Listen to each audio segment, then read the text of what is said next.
We're ready. So you could call him mayor too. I'd say call him Brian Smith too. Okay. Gee, we'll call this meeting of the Legislative Judicial Ethics, Court Safety and Security Committee meeting to order. It is Monday, September 8th at about 10 o'clock.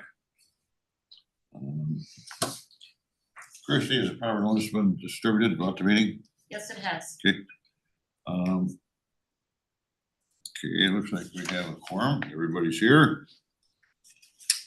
First order of business. We need to review and approve the agenda. Mark moves to approve the agenda as presented. Moved by David Morak, is there Will a second? seconds. Second by, what's your name? Will. Mr. Will. Okay. Any discussion? All's in favor? Aye. Opposed? Agenda is approved. Next order of business, we need to approve the minutes from our August 11 meeting. Move to approve. By Dennis Wengelski, is there a second? Chatsky, second. By Scott Paczewski. Discussion. All's in favor? Aye. Opposed? That's approved. Nobody from the public here, no public comment.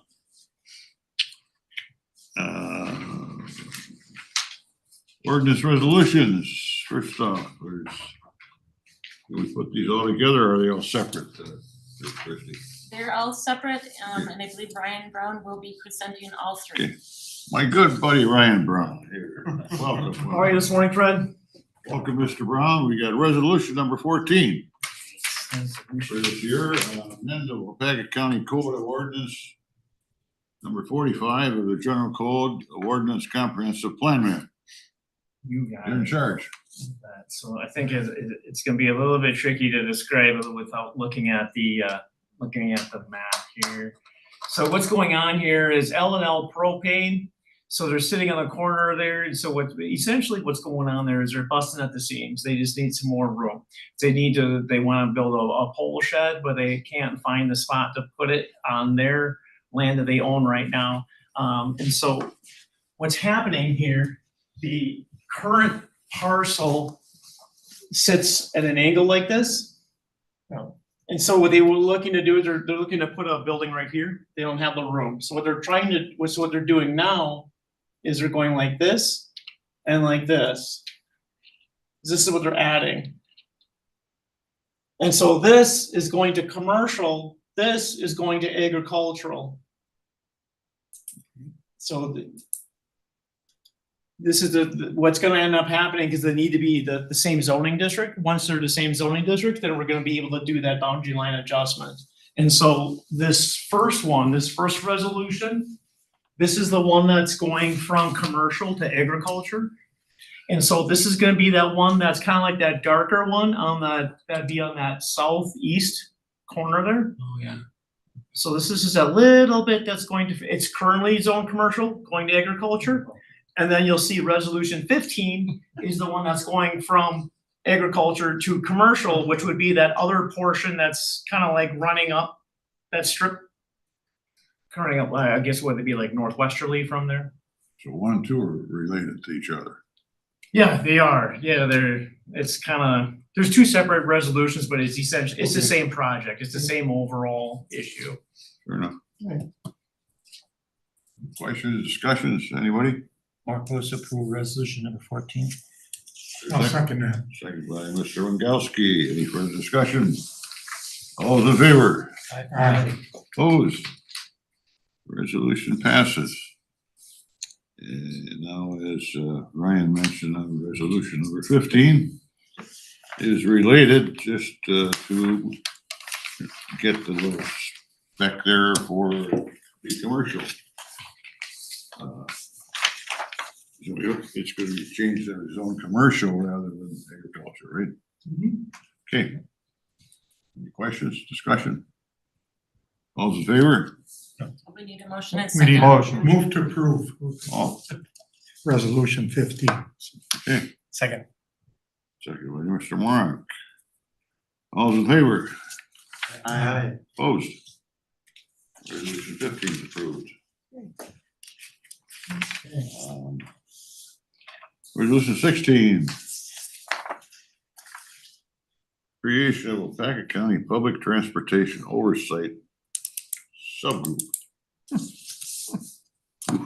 Ooh, So what this is, the big project that we've been working on for some time now was creating a sustaining funding mechanism for the existing workplace transportation system that we have set up. So what this was all based on that Wisconsin Innovation Grant or Workforce Innovation Grant, sorry. So it's a $3.2 million project. So what this is that was specifically for workplace transportation. And so we're up against we're at the very end of the 3 years. In fact, the end of that 3 years was at the end of June. We asked the state for a 3-month extension and they granted it. And so we have until the end of this month. So what we're looking to do is we need to get someone under contract to take over this transportation system starting October 1. What we need also as part of this is we need oversight of this process, of this whole project going forward. And so this oversight is going to be given through this subgroup. So this subgroup is going to be a subgroup of the finance committee. So 5311 funding comes with quarterly reports. And so that's how all their funding mechanism works, is that every quarter you send in the reports and then they give you, it's a reimbursement grant. And so this subgroup would then be meeting quarterly, matching that time frame from the state to make sure that our transportation system is healthy from a standpoint of it's solvent, it's doing what it needs to be doing, our contractors are doing what they should be doing, we don't have any issues when it comes to the transportation service, all things that related to this transportation service. So the roster that we have on here, we set up because we already have a transportation committee that's already set up through the Health and Human Services. And so we have ADRC, Melissa Anderson is already the person who is handling that transportation. And so we have her on here, keeping in mind that it's the position that we have on here, not necessarily the person, because people can change, but the positions are meant to be, And so we have the Aging and Disability Resource Manager, we have the county board chair, we have the city administrator or his or her designee from the 3 main cities, the city of Waupaca, Clintonville, and New London. And we have a representative from East Central Wisconsin Regional Planning Commission. I have myself, and we have the executive director for economic development. So that's going to be the group of people who are going to be basically watching and paying attention to this program as it moves forward, directly reporting back to the finance committee. As it's set up right now, it's going to be quarterly, but again, that's up to the finance committee. If the finance committee says we only need to meet twice a year or 8 times a year, whatever the case may be. Is there any questions on, so that's what this resolution is doing. This resolution is essentially is creating this subgroup. Any questions on the subgroup? Are things moving along as you hope to? Or? They're moving along, but not as I would hope to. I mean, anytime you're doing a large project like this, it's not a straight line. And so we're dealing with there's quite a few bumps in the road, but we're still on track. We still are on track in terms of getting somebody under contract by October 1. We're still on track for that. But we're in the process right now of, we have 5 bids that we're in the process of scoring and evaluating and sending back in to see who gets the awarded it.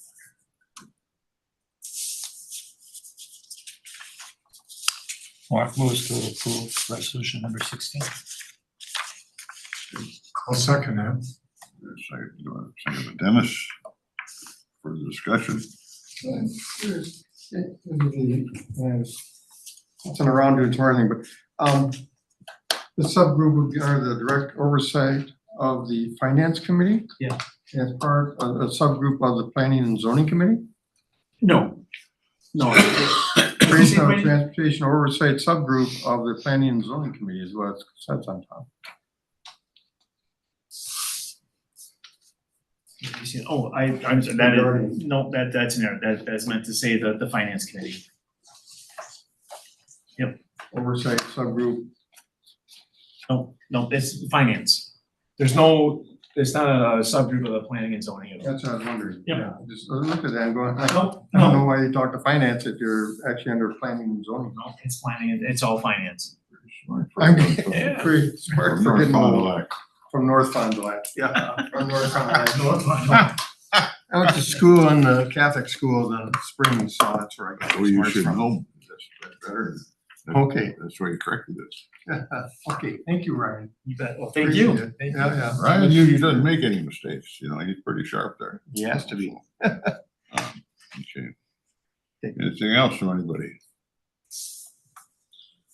Okay.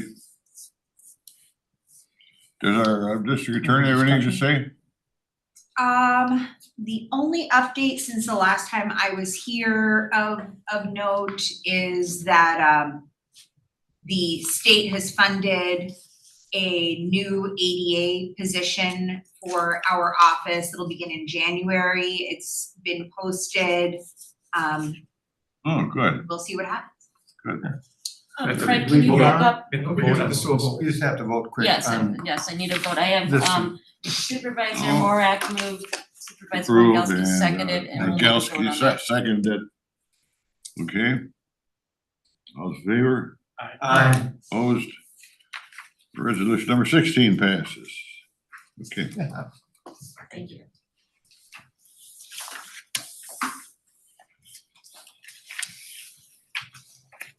Morning.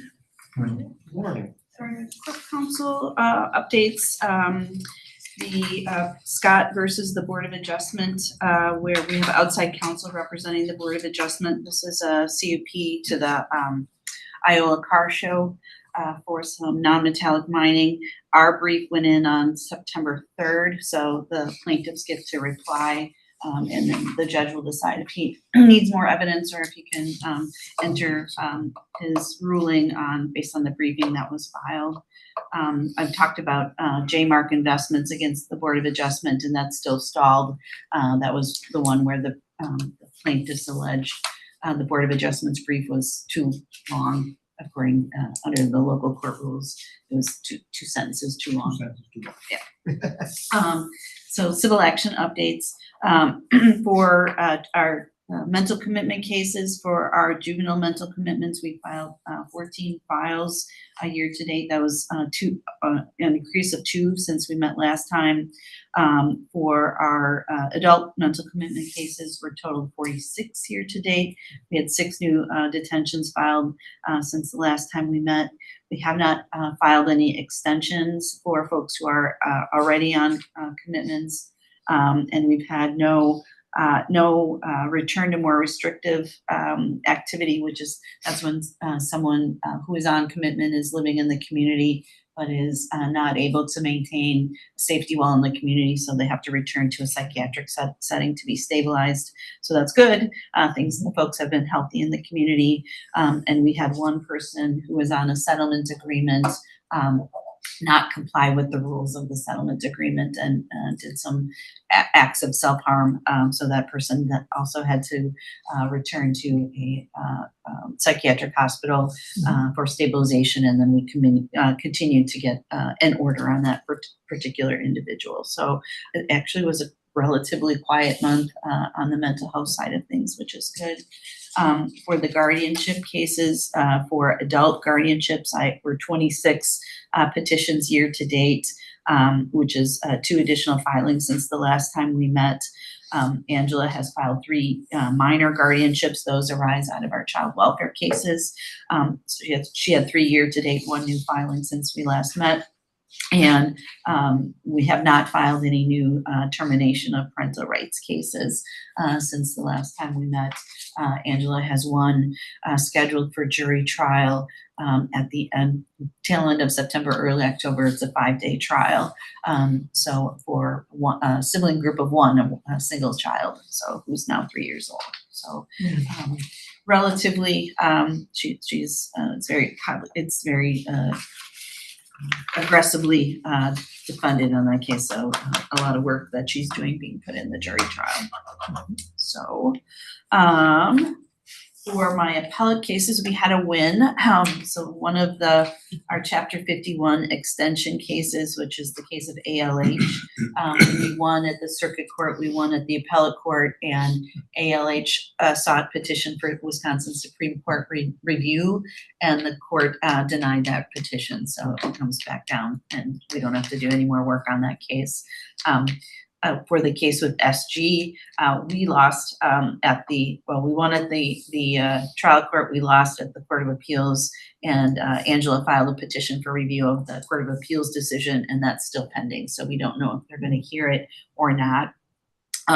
If we do get accepted for review by the Wisconsin Supreme Court, this is a case of statewide importance, so Wisconsin counties is going to do an amicus brief in support of the county side. So if that happens, so quiet, hopefully continued quiet as through September and into October as Angela is working on her jury trial. So.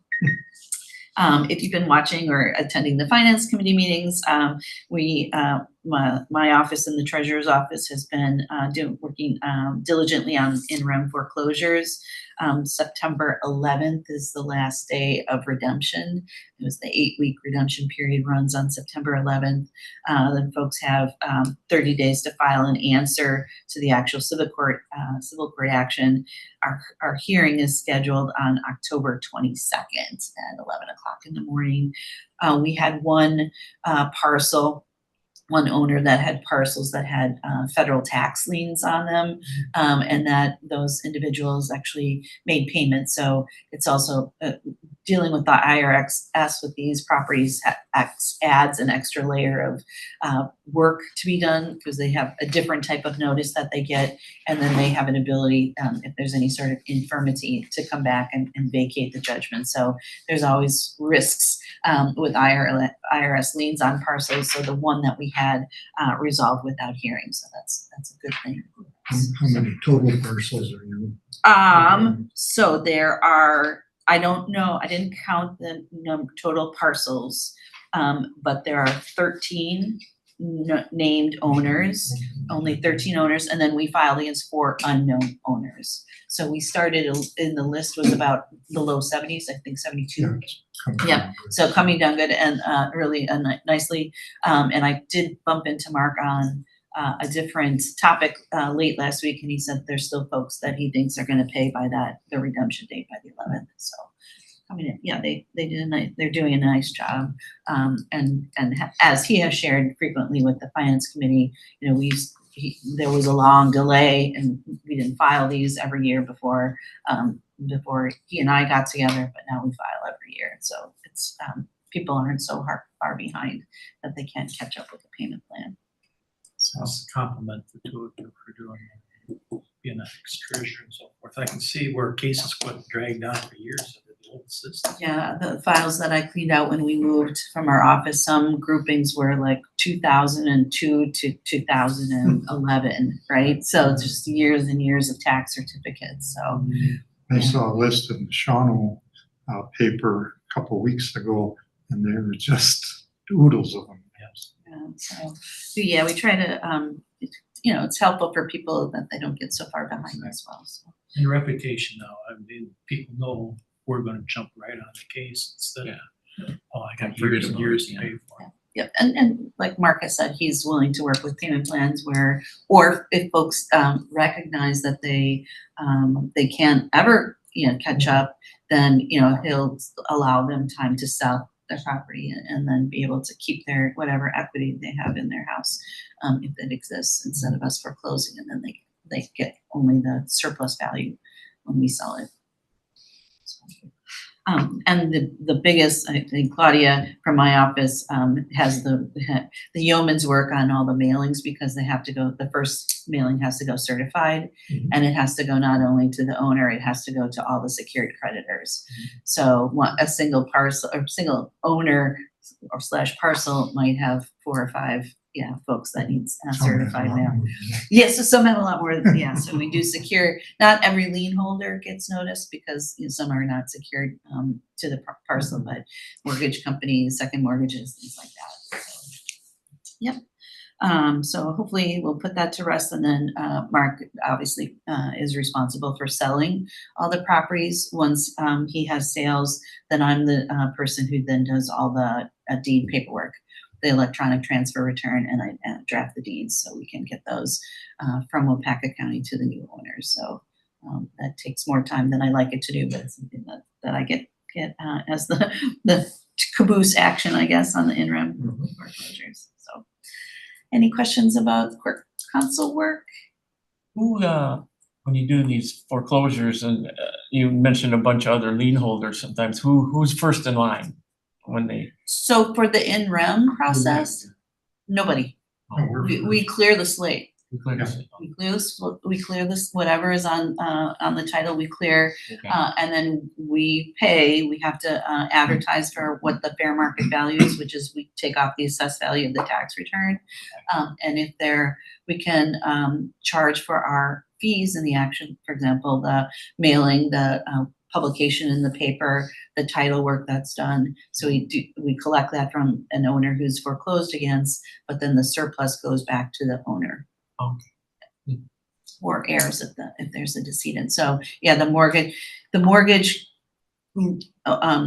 holders could foreclose, if there's deficiencies on the mortgage as well. So we give them the opportunity to say, here, this is happening.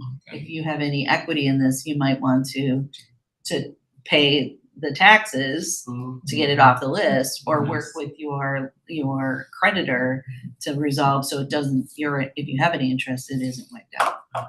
Yeah, so it's a clean slate, but yeah.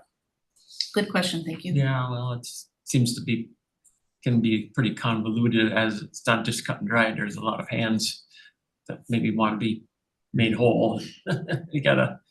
That's what my question was, is how that goes about.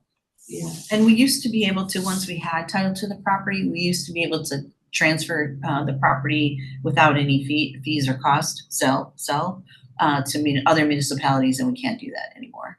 So it has to be fair market. Certainly not like the 80s. That was. I was in high school in the 80s and college, so this is not a language that I spoke at that time, but I believe you. So, switching on to child support, we had a good month for our numbers in August. Our performance improved in both paternities and established cases. So for paternities, we are now are 103.47%. So that was an increase over last month of 1.17%. And then our court order established rate, which is the second box down. Oops, on the other, can you flip the other one, Christy? Thank you. Yeah, thank you. The court order rate, we're now at 78.41%, still lower than the statewide average, but we increased almost 3/4 of a percentage point, or just over 0.78 percentage points. So if you want to go back to the other one, please, Christy, thank you. Right now, I only have 2 specialists who are assigned to cases. So you see that Deborah has 1,100 cases, and Bria has 1,153 cases. So they have double their caseload right now, and more than double of it will be once we have the 5th specialist position. So I am diving in and helping both of them, doing a lot of legwork with contacting their case participants just to see what their situation is, how the mother and potential father want to work to establish paternity, either through a voluntary paternity acknowledgement or through genetic testing and then an administrative paternity process, or if a child already, if an unmarried couple have already used the voluntary paternity acknowledgement to have a father added to the birth certificate, then how are we gonna establish a court order, either by written agreement or by court hearing? So I continue to do that. I think I talked about that last month as well, where four couples that I talked to decided to get married instead of having a child support order, which is, well, good for them. Good for them. And then we can close our case, so it helps our case numbers. So moving on to any questions about our numbers. Moving on to the Bureau of Child Support. I shared in early June that the Bureau of Child Support requested us to put together a corrective action plan regarding performance. I submitted my proposed plan on July 17th, probably at the end of July 27th or so. The state asked me for my plan in Word version instead of PDF so they can make edits. And I have not heard since then. So part of the request was that I submit updates to the Bureau's regional coordinator that is a liaison between the state and the counties. My liaison's name is Matt Irwin. He's based in Green Bay. So I submitted a 30-day update to Matt in August 17th after the July 17th submission. And then I'll submit here again in September, saying essentially we have improved every month in calendar year 2025, so we don't need a plan in place. So over the course of the year to date for court order established, we've improved a total of 4.62%. And then for paternities, we've exceeded double digits improvements of 14.47. So essentially I'm asking them, there's nothing to see here, please move on.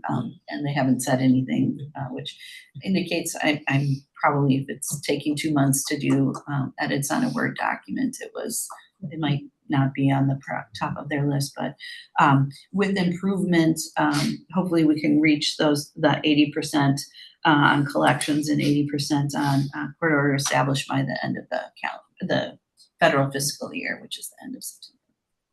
That's heavily dependent on you having staff to do the work. Yes, yeah. So Yeah, I would say 75% of the cases, if they have an income withholding in place, the money just flows.